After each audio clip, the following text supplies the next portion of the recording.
주님, 우리가 우리의 삶을 통하여 늘 주님을 찬양할 수 있게 하여 주옵소서. 하나님의 집, 하나님의 전, 거룩한 집에서 주의 은총을 기리며 늘 찬송 부르게 해 주옵소서. 이렇게 믿음 지키며 끝까지 주의 말씀 안에 살게 하여 주시고, 말씀 속에 있게 하시고, 말씀으로 거듭나게 하시고, 말씀 따라 살 수 있는 아버지 저희들 되도록 주의 영으로 우리를 이끌어 주옵소서. 이 아침에도 우리를 불러주시니 감사합니다. 우리의 간구가 주님께 상달되게 하시고, 기도하며 주님께 나가는데 장애가 되는 우리의 잡념과 또 염려와 걱정과 근심과 인생의 무거운 짐들 다 십자가 앞에 내려놓게 하여 주옵시고, 오늘 주님의 음성을 듣고 인도함 받는 성령의 사람들 되게 축복해 주세요. 예수님의 이름으로 기도하옵나이다. 아멘. 아멘. 할렐루야. 복된 날, 좋은 날 되시기를 바랍니다.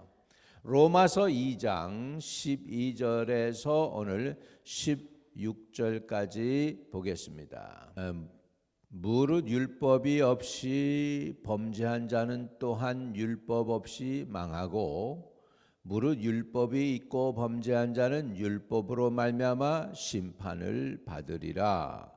하나님 앞에서는 율법을 듣는 자가 의인이 아니요 오직 율법을 행하는 자라야 의롭다 하심을 얻으리니, 율법 없는 이방인이 본성으로 율법의 일을 행할 때에는 이 사람은 율법이 없어도 자기가 자기에게 율법이 되나니, 이런 이들은 그 양심이 증거가 되어 그 생각들이 서로 혹은 고발하며 혹은 변명하여 그 마음에 새긴 율법의 행위를 나타내느니라. 16절 같이요. 곧 나의 복음에 이른 바와 같이 하나님이 예수 그리스도로 말미암아 사람들의 은밀한 것을 심판하시는 그날이라. 아멘.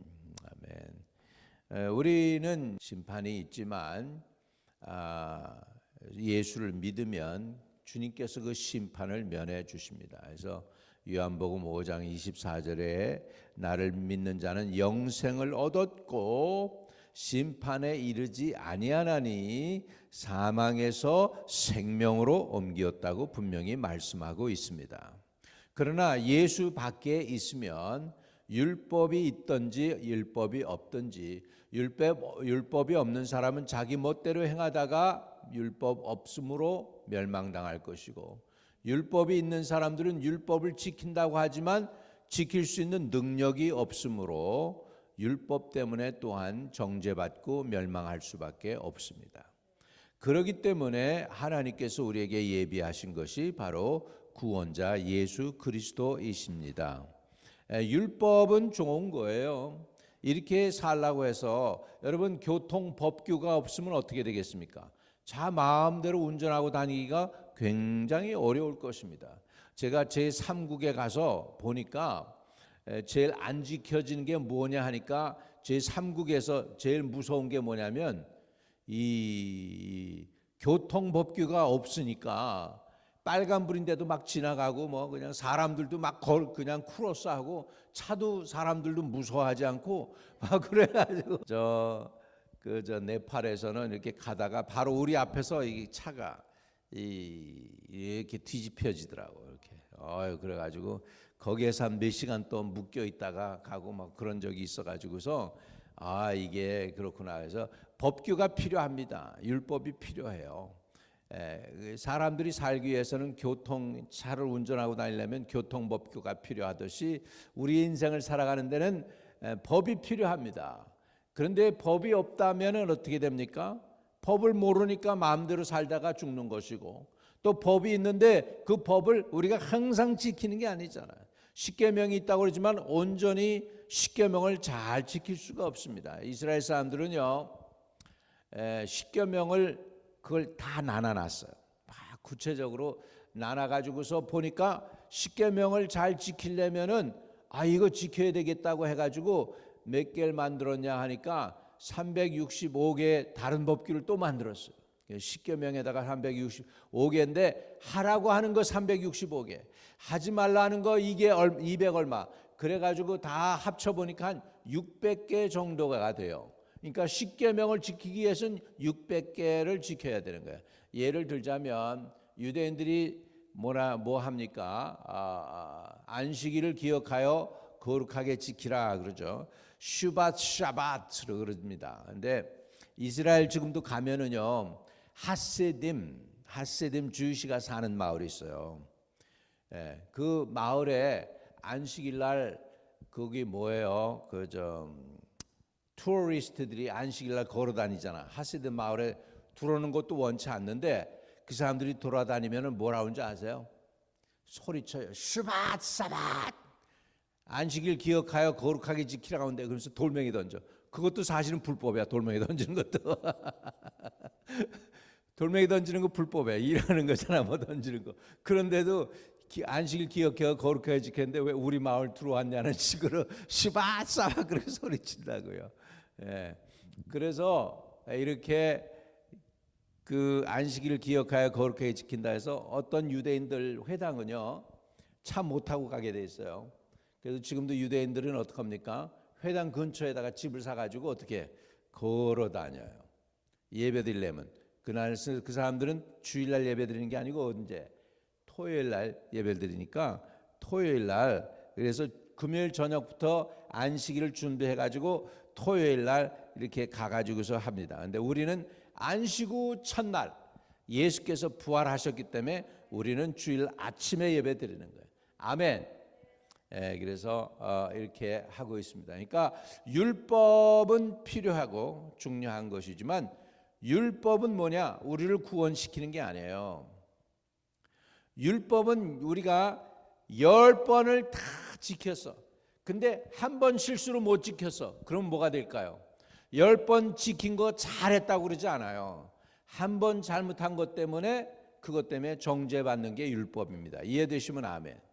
그렇기 때문에 율법은 몽학선생이라고 얘기해요. 몽학선생. 그러니까 진짜 메시아가 오기 전까지 우리가 범죄치 않고 그래도 양심적으로 살 수 있도록 하기 위해서 하나님이 율법을 주신 것입니다. 그래서 하나님의 판단 기준이 예수 메시아가 오시기 전엔 율법이었어요. 두 번째 하나님의 판단 기준은 뭐였냐면 양심입니다. 세 번째 판단 기준은 뭐냐면 우리의 행동입니다. 그래서 이 세 가지로 하나님이 심판을 하게 돼요. 그래서 유대인들한테 제가 물어봤어요. 어떤 주의시가 열심히 하더라고. 열심히 착 하고 그래가지고 이렇게 그래서 내가 물어봐도 되냐 그랬더니 물어보라고. 그래서 그러면 당신들은 구원을 어떻게 받아? 내가 그랬어요. 구원을 어떻게 받아? 구원을 어떻게 받아? 그랬더니 한참 생각을 해요. 유대인 자매인데 이렇게 한 중년쯤 되신 분이야. 점잖고 내가 젊었을 때 얘기해요. 그랬더니 한참 생각하더니 계명 지켜야지. 그러더라고. 계명 지켜야지. 당신 내가 계명 잘 지켰냐고 그랬더니 가끔 실수도 하지만 열심히 살라고 한다. 그렇게 얘기를 해요. 참 착한 사람이죠. 그 다음에 뭐 하냐 그러니까는 구제한대. 구제한대요. 가난한 사람들 있으면 도와주고 구제한다고 그럽니다. 그러면 구원 받느냐? 그러니까는 구원해 주실 거로 기대한다. 그렇게 얘기를 하더라고. 그래서 너 확신은 없지? 했더니 그거는 하나님이 하는 건데 사람하고는 아니다. 우리를 구원하거나 저기 하는 건 하나님이 하시는 거지 내가 어떻게 알아? 그렇게 얘기하더라고요. 그러니까 모르는 거죠. 그러니까 계명 지켜야 된다. 그 사람들은 그렇게 얘기하고 구제해야 된다. 그렇게 유대인들은 그렇게 믿더라고요. 보니까 오존 파괴 저쪽으로 케네디 공항 쪽에 그쪽으로 해서 섬으로 들어가는데 거기에 유대인들이 많이 살거든요.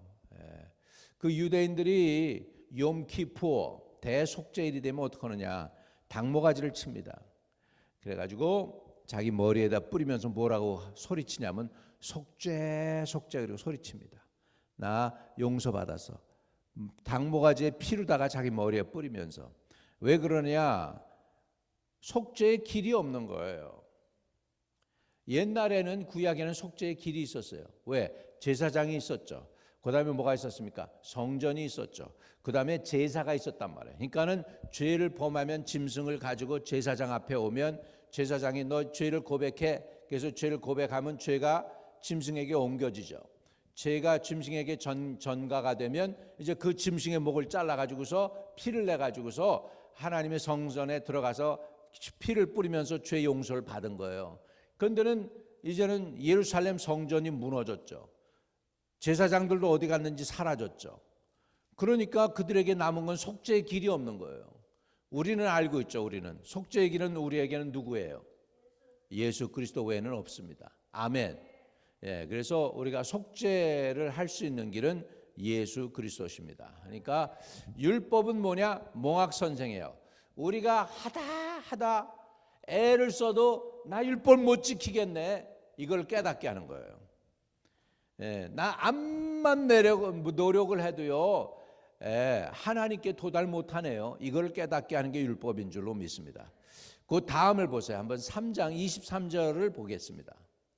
3장 23절에 보면 이렇게 얘기합니다. 3장 23절이에요. 3장 23절 같이 읽어보면 모든 사람이 죄를 범하였음에 하나님의 영광에 이르지 못하더니, 이거예요. 율법이 있는 거는 뭐냐면 바로 이걸 가르쳐 주는 거예요. 나 율법 못 지켰네요. 나 죄인입니다. 깨닫게 하는 게 율법의 역할입니다. 율법의 역할은 나 죄인입니다. 그거 깨닫게 하는 거예요.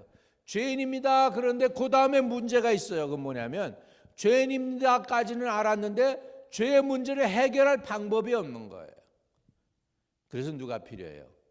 예수님이 필요한 줄로 믿습니다. 아멘. 그래서 율법은 우리로 하여금 누구를 필요로 하게 하느냐? 예수 그리스도를 필요로 하게 합니다. 아멘.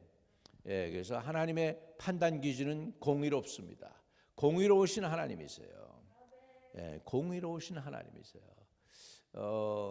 내가 그 소망 칼럼에 이번에 하나님의 공의에 대해서 잠깐 한 게 있어요. 혹시 그 한마음 거기 그게 가시면 우리 카톡에 가셔서 그 소망 칼럼을 딱 클릭하시면 하나님의 공의에 대해서 내가 짧게 5분 이내로 한 게 있습니다. 그걸 보시면 좀 이해가 될 거예요. 하나님의 공의는 아름다운 것입니다. 하나님의 공의가 다 누구에게나 미칩니다. 예수 그리스도로 말미암아 미치게 되는 줄로 믿습니다. 오늘 율법은 뭘 가르쳐 주느냐? 나는 예수가 필요하다고, 나는 죄 용서해 주시는 분이 필요하다고, 나는 에버컷, 나는 변호사가 필요하다고 얘기해 줍니다. 아멘. 그리고 그 변호사님이 바로 하나님 앞에서 저와 여러분의 변호사가 되는 분이 예수 그리스도신 줄로 믿습니다. 그러면 검사는 누굴까요? 검사는 율법, 더 나가서 원수마귀 사단이도 하나님 앞에서 저는 잘못했어요. 제 율법 안 지켰어요. 그리고 정죄합니다. 밤낮으로 정죄한다고 했어요. 밤낮으로. 우리 형제들을 밤낮으로 사단이 하나님의 존전에서 정죄한다고 그랬습니다. 그 사단을 이길 수 있는 길은 메시아 구세주 예수밖에는 없는 줄로 믿습니다. 오늘 주 예수를 의지하여 승리하시기를 주의 이름으로 축복합니다. 좋으신 하나님 감사합니다. 메시아가 필요한 저희들임을 우리는 고백합니다. 율법 없으면 율법 없는 걸로 망하고, 율법이 있으면 율법을 못 지켜서 망하는 저희들, 아버지 하나님, 그래서 우리에게는 구세주가 필요해서 이 땅에 구세주를 보내주신 하나님의 놀라운 섭리를 깨닫게 해주시니 감사합니다.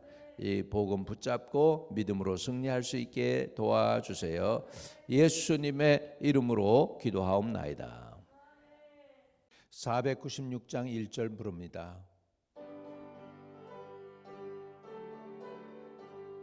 새벽부터 우리 사랑함으로써 저녁까지 씨를 뿌려봅시다.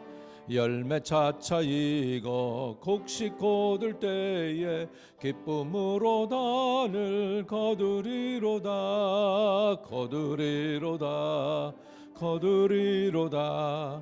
기쁨으로 단을 거두리로다 거두리로다 거두리로다 기쁨으로 단을 거두리로다 아멘.